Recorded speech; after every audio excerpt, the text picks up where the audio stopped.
25장 10절부터 18절 말씀까지 한 절씩 교독하시겠습니다. 여호와께서 모세에게 일러 가라사대 제사장 아론이 손자 엘르아살의 아들 비느하스가 나의 질투심으로 질투하여 이스라엘 자손 중에서 나의 노를 돌이켜서 나의 질투심으로 그들을 진멸하게 않게 하였도다. 그러므로 말하라 내가 그에게 나의 평화의 언약을 주리니 그와 그 후손에게 영원한 제사장 직분의 언약이라. 그가 그 하나님을 위하여 질투하여 이스라엘 자손을 속죄하였음이니라. 죽임을 당한 이스라엘 남자 곧 미디안 여인과 함께 죽임을 당한 자의 이름은 시므리니 살루의 아들이요 시므온인의 종족 중 한 족장이며 죽임을 당한 미디안 여인의 이름은 고스비니 수르의 딸이라. 수르는 미디안 백성 한 종족의 두령이었더라. 여호와께서 모세에게 일러 가라사대 미디안인들을 박해하며 그들을 치라. 이는 그들이 그에게로 너희를 박해하되 부올의 부올의 일과 미디안 족장의 딸 곧 부올의 일로 연명에 일어난 날에 죽임을 당한 그들의 자매 고스비의 사건으로 너희를 유혹하였습니다. 아멘. 이제 11절 보니까요. 제사장의 자손 엘르아살의 아들 비느하스라고 했거든요. 비느하스가 나의 질투심으로 질투하여. 그래서 이제 질투심으로 질투한다라는 뜻은 왠지 뭐 하나님의 마음이 이렇게 속이 좁다 뭐 이런 느낌이 들잖아요. 가끔 그 기독교를 반대하는 자들이 가끔 이런 분도 뭐 하나님이시냐 뭐 이렇게 이제 이야기하는 것 중에 하나가 질투하시는 하나님, 멸절을 시켜라. 이게 뭐 이런 하나님, 이런 잔인한 하나님이 하나님이냐 이제 그러는데 이제 여기서 질투한다는 뜻은 다른 말로 사랑한다는 뜻이잖아요. 그렇잖아요. 사랑하지 않으면 질투도 없죠. 그러니까 쉽게 말하면 그 질투의 그 엄격함은 다른 말로 엄청나게 사랑하신다라는 뜻이에요. 우리 사람을. 그래서 사랑하는 자들만이 가지고 있는 그 질투심 말입니다. 그래서 이스라엘 백성과 하나님의 관계는 부부간의 관계랑 똑같습니다. 그 부부간의 관계와 하나님의 관계는 어떤 게 똑같냐면 절대적 배타성입니다. 절대적 배타성. 가끔 이제 교회에 새로 오신 분들 중에서 그렇게 얘기합니다. 목사님, 저는 하나님만이 옳다. 저는 이런 것은 사실 기독교가 이렇게 말하는 건 옳지 않다고 생각합니다. 이제 그렇게 이야기하면 저는 귀찮으니까, 말 많이 하면 귀찮으니까. 그러면 당신 남편이 내 아내만 내 사랑하는 여자입니다. 라고 말하는 것을 고리타분하게 느끼시지요, 차라리. 그럼, 그렇군요. 이제 종교와 부부는 독점적 배타성을 준 특징으로 합니다. 라고 제가 이야기하죠. 그러지 않으려면 뭐하러 종교를 갔습니까? 당신의 남편을 오늘은 저 여자, 다음은 그 뒷진 여자 이렇게 서로 공유할 수가 있냐 이 말이에요. 그것처럼 물론 우리도 부처님 그래 열심히 믿을 수 있지. 그것은 어느 정도 차이냐 그러면 그래 네 남편 열심히 사랑해 이 정도지. 나와의 관계에 있어서 그 남편은 아무것도 아니고 나와의 관계에 있어서 이 아내는 다른 남자랑 아무 관계가 아니어야 되듯이 내 아내가 다른 남자를 혹시 저녁 식사를 같이 하고 그래도 왠지 질투심이 막 들잖아요. 저녁 식사만 같이 해도. 언제 이렇게 뉴스 보니까 이제 우리 어르신들이라서 페이스북을 잘 모르실 건데 자기의 아내가 페이스북에 글을 올리고 다른 남자들이 좋아요 누르고 이런 것에 질투심을 느껴서 아내를 살해하는 사건을 제가 봤어요. 다른 남성들이 아내가 글 쓴 거에 대해서 좋아요 딱 누르고 오늘 예뻐요 이렇게 글씨만 쓰는 것만 해도 남성들은 질투심을 느껴서 어찌할 줄을 모른단 말이죠. 하물며 그런데 아내가 다른 남성이랑 저녁에 식사하고 그러고 1대1로 식사하고 왔으면 얼마나 마음이 어때요? 질투심이 생기죠. 그것은 아내가 사랑하는 자고 또 나의 독점으로 내가 취할 자고 이러기 때문에 그러는 것이지. 아니 지나가는 여자분이 다른 남자랑 식사하는 게 왜 질투심이 느끼겠습니까? 이 질투심이라는 건 뭐라 그랬죠? 사랑의 다른 표현이다. 사랑의 언어이다. 그리고 그러한 질투심이 느낄 정도의 독점적인 신앙을 하지 않으려고 그러면 사실 신앙 자체는 의미가 없다. 그분들이 말하는 신앙은 뭐겠습니까? 마음의 평안을 얻는 정도의 신앙이겠죠. 참된 신앙은 그런 거하고는 전혀 관계가 없다. 그래서 우리 하나님은 질투하신 하나님이다. 이 말씀은 속이 좁다 그런 뜻이 아니라 우리를 독점적으로 사랑하신 하나님이다 라는 뜻이 이라는 것이죠. 이스라엘 자손 중에 나의 도를 돌이켜서 나의 질투심으로 그들을 진멸하지 않게 하였도다. 그리함으로 말하라. 내가 그에게 나의 평화의 언약을 주리니. 그러면은 아내와 남편이 평화하려면 어떻게 되겠습니까? 이런 죄된 것들 자체가 의심도 없어야 되는 것이죠. 의처증과 우울증이 있으면 평화가 되냐 이 말입니다. 뭡니까? 느낌만으로도 평화는 깨져버리는 거예요. 느낌만으로도. 실제적인 범죄 현장을 보지 않더라도 느낌만으로도 왜 저분이 왜 자꾸 늦지? 오늘 계속 늦을까? 왜 계속 핸드폰이 꺼져 있을까? 어디냐? 그러면은 이러면서 꺼버릴까? 느낌만으로 어때요? 느낌만으로도 괜히 기분이 안 좋고 이미 부부간에 평화가 깨지잖아요. 평화가. 그런데 사건을 못 겪었을 때는 당연히 평화가 깨지죠. 그러면 평화의 언약 그럼 뭡니까? 그런 의구심 자체가 사라진 상태, 죄악된 관계가 사라진 상태를 평화의 언약이라 이렇게 표현합니다.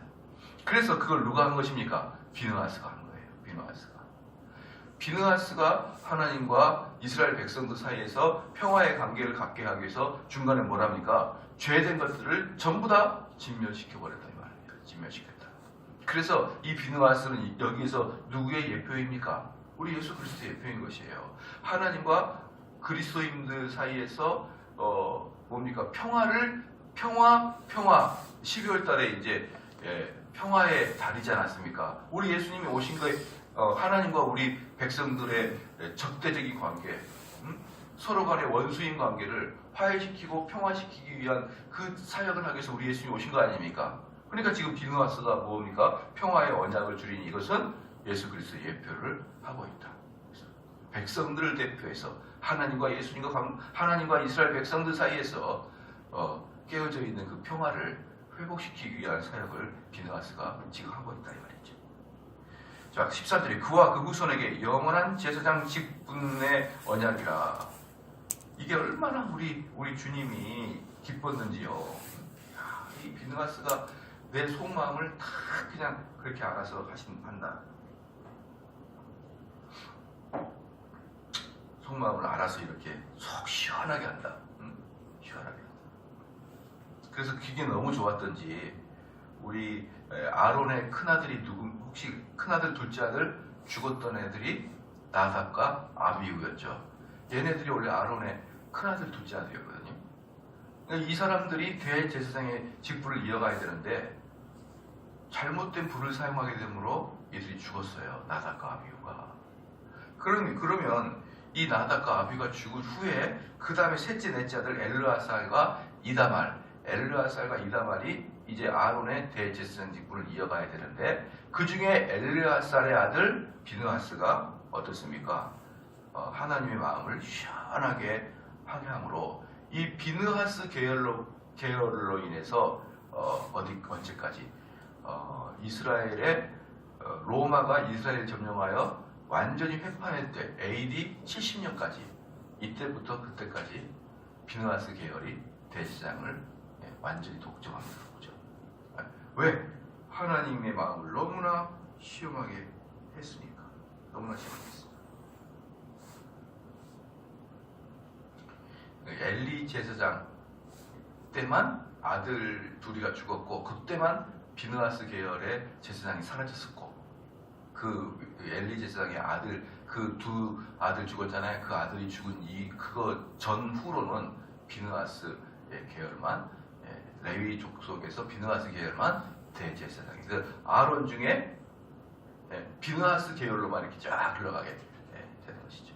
여러분들이 하나님의 마음을 이렇게 시원하게 하는 그런 사람이 돼야 되죠. 얼마나 기쁠까요? 그렇죠? 만약에 교회에도 이제 그런 분들이 계셔요. 교회에도 담임 목회자와 우리 성도 간에 이렇게 간격이 좀 있거든요. 어쨌든 뭐 만약에 간격이 없으면 뭐 하면서 이렇게 할 수 있지만 그렇게 할 수 있는 관계는 아니잖아요. 그래서 담임 목회자와 성도 간에 약간의 오해가 있을 수 있어요.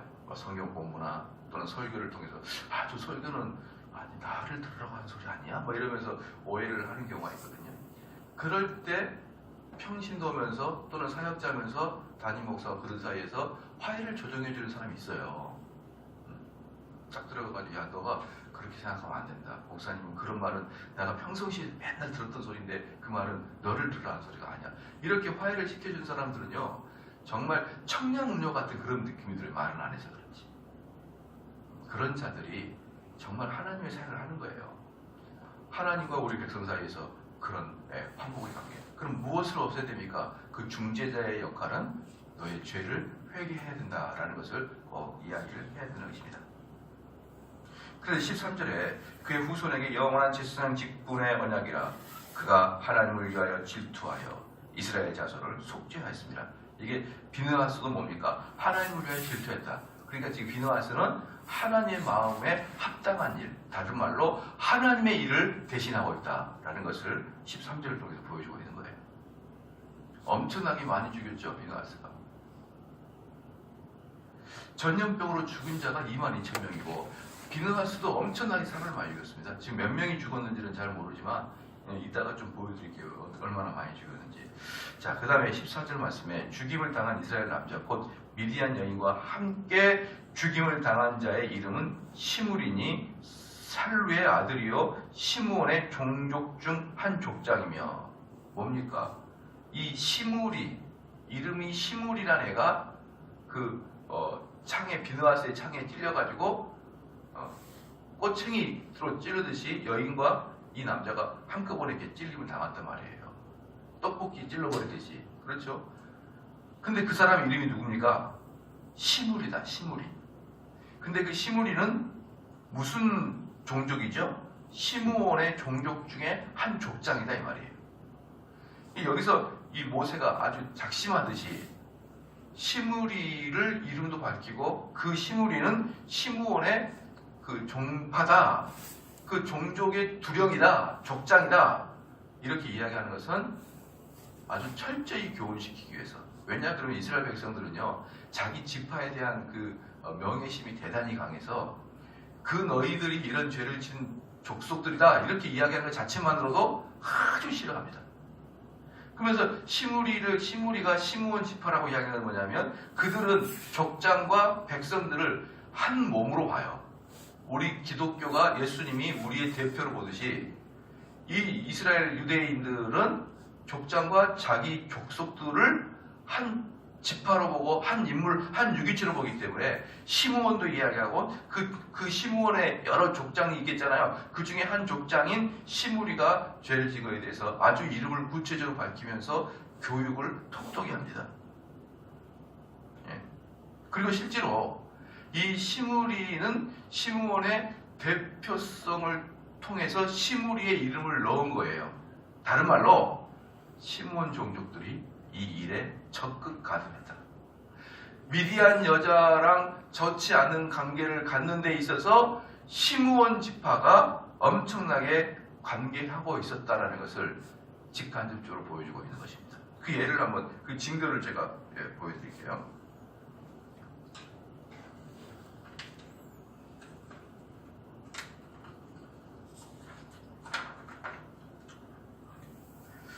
이 증거를 보면 이제 14절에 이제 시므온의 이제 그 지파가 그 민수기 1장을 보면요. 민수기 1장을 보면은 1장 23절 하고 있다.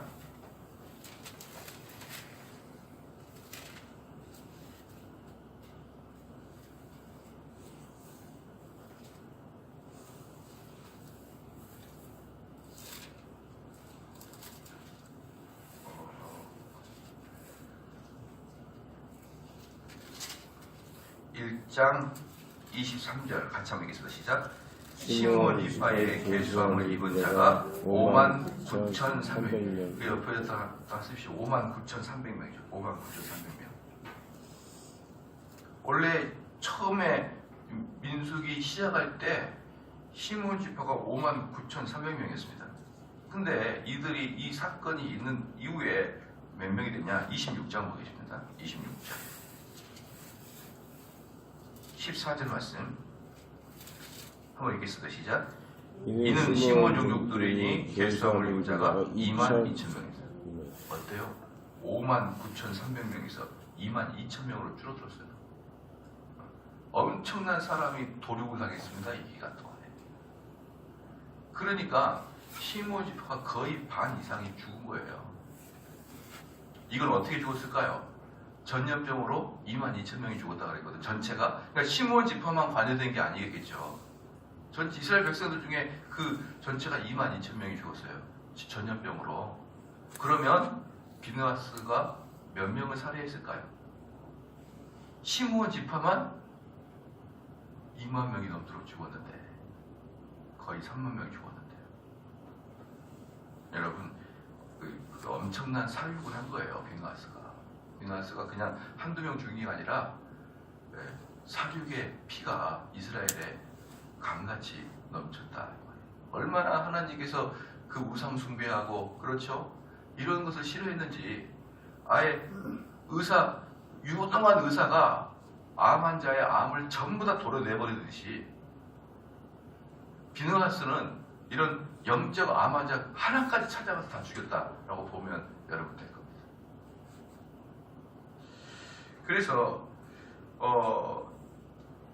15장 죽임을 당한 미디안 여인의 이름은 고수빈이 수루의 딸이라. 수루는 미디안 백성 한 종족의 두령이더라. 그러니까 여자 이름이 고수비거든요. 근데 고수비인데 18절 마지막 절 보면은 고수비의 사건으로 너희를 유혹하였습니다. 이 사건 이름을 고수비 사건이라 이렇게 돼요. 사건이. 그러니까 이게 지금 고수비라는 여자가 엄청난 여자였던 거예요. 엄청난 여자. 어떤 여자였습니까? 미디안의 한 종족의 두령, 왕의 딸이었다. 공주였다. 그러니까 지금 이게 뭐냐 그러면 미디안과 모압 사람들이 연계해가지고, 그렇죠? 미디안과 모압 사람 연계해가지고 이스라엘 백성들을 어떻게 합니까? 완전히 조직적으로 타락하게 만드는 사건이에요. 조직적으로. 우연의 일치로 이스라엘 백성이 타락한 게 아니라 미디안과 모압 백성들이 연대해가지고, 그런데 그 연대의 대장이 누구냐 그러면 미디안의 두령, 왕의 딸, 공주가 관여했다. 이 말은 뭡니까? 이 공주가 여성들을 조직적으로 활용해서 이스라엘 백성들을 침투한 사건이다. 그래서 완전히 미디안은 어떻게 합니까? 17절 말씀에 미디안인들을 박해하며 그들을 치라. 이 박해는 원어적으로 진멸해버리다. 이렇게 진멸해버리다. 이스라엘 백성도 시므온 지파만 그렇게 많이 죽였을 뿐만 아니라 이스라엘 백성도 얼마가 죽었는지 모르겠어요. 근데 한 그 시므온 지파만 그렇게 많이 죽은 거 보면은 어마어마하게 죽었을 거란 말이에요. 그러면 미디안 족장은 어떻습니까? 거의 다 멸절을 시켜버리는 게. 하나님은 죄를 이렇게 무서워 싫어합니다. 죄를. 그런데 18절 말씀에 이는 그들의 괴계로 너희를 박해함으로, 이 괴계가 아주 이렇게 뭡니까? 언어적으로 마귀의 수작 같다는 뜻이에요. 그 괴고로 너희를 박해함으로 부올의 일과 미디안의 족장의 딸 곧 부올의 일로 연병이 일어난 날에 죽임을 당한 그들의 자매 고수비의 사건으로 너희를 유혹하였습니다. 여기서 보면은요, 참 재밌는 게 뭐냐면 모압과 미디안이 같이 연대해가지고 이스라엘 백성들을 꾀했거든요.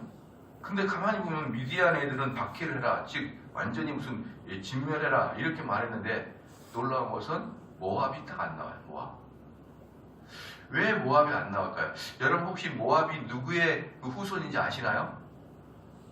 모압의 조상이 누굴까요?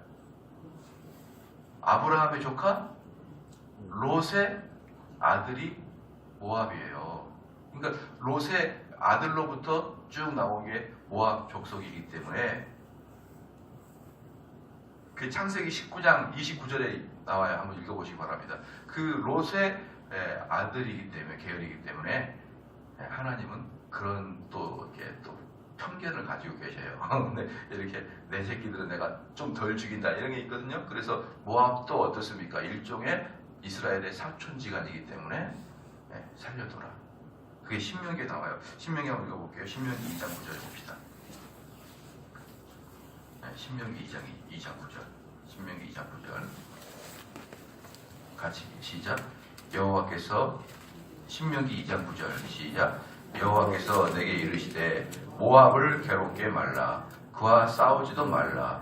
그 땅을 내가 네게 기업으로 주지 아니하리니 이는 내가 롯 자손에게 이르기를 기업으로 주었습니다. 내가 롯에게 준 그들이기 때문에 너희들하고 싸우지 마라. 그 땅은 너희들 준 거 아니다. 롯의 자녀들에게 준 거다. 그들을 괴롭히게 하지 말라. 이렇게 하나님은 자기 백성들을 이렇게 챙기신 거예요. 여기서 우리가 보면 뭡니까? 미디안 같은 경우는 어떠죠? 이방인이고 우상숭배하죠. 그들은 하나님의 진멸이 있을 뿐이에요. 진멸. 그러면 하나님의 자손들은 어떻습니까? 회초리가 있을 뿐이에요. 하나님의 자손들이 죄를 지면은 회초리로 따끔하게 그 아이를 때리는데, 회초리를 때리는 이유는 뭡니까? 정신 차려라. 네가 똑바로 살아라. 그래서 회초리를 때리는 것이고, 진멸은 뭡니까? 밤 으슥한 곳에 나를 테러하려고 몽둥이 들고 조직폭력배가 기다리는 거예요. 전혀 둘 다 매지만 그 매의 목적 자체가 틀려요. 하나는 죽이기 위함이고 하나는 올바로 키우기 위함입니다. 그래서 하나님께서 우리를 회초리를 들고 우리를 때리실 때 꼭 이방인들이 말을 듣지 않았을 때는 우리랑 고통은 똑같아 보여요. 때리는 손과 그 매가 들려 있으니까. 근데 하나님의 백성은 진멸당하지 아니합니다. 하나님 백성은 완전 죽이지 아니하고 회개케 하는 거예요. 하나님 백성에게는. 이스라엘 백성을 쳐들어온 바벨론들 보십시오. 이스라엘 백성이 그 선지자들이 고통이 뭐였느냐? 선지자의 고통이 뭐냐면, 우리가 아무리 죄를 져도 바벨론이나 아수르보다는 우리가 낫잖아요. 이 말이에요. 그래서 우리는 하나님께 성경도 가지고 있고 성경대로 한번 실천해 보려고 살기도 하고 그러다가 죄도 짓고 그러는데, 아니 바벨론 같은 건 완전히 우상 숭배하는 국가인데 어떻게 그 국가의 사람들이 우리를 쳐서 우리를 괴롭히게 하냐 이 말이에요. 아무리 봐도 이스라엘 백성들이 바벨론이나 아수르나 애국 백성보다는 더 우월하거든요. 영적으로 도덕적으로. 근데 왜 이 열등한 애들이 우리 이스라엘 백성들 이렇게 괴롭히냐? 도대체 하나님 이게 뭡니까 이게? 이건데 하나님이 말씀해 주는 게 뭐예요? 얘네들은 너희를 칠 부지깽이고 작대기예요. 얘네들은. 너희를 쳤다가 너희를 회개하면 얘를 부러뜨려 버린단 말이에요. 불태워버린다 얘네들. 얘네들은 진멸의 대상이에요. 우리 이스라엘 백성들이 회개하고 올바른 길로 가기 위한 작대기에 불과하단 말이에요. 그리고 이걸로 때려. 여러분 자녀가 엄마 어떻게 내가 이 작대기보다 못해요? 왜 이 작대기로 저를 때리니까? 그러면 어때요? 이 작대기는 너를 올바로 가는 길이고 나중에 뭐합니까? 쓸모없으면 부러서 버리는 게 이 작대기다. 그래서 하나님의 백성으로 속해 있다는 게 얼마나 우리에게 든든한 마음을 주냐 이 말이에요. 기도하시겠습니다.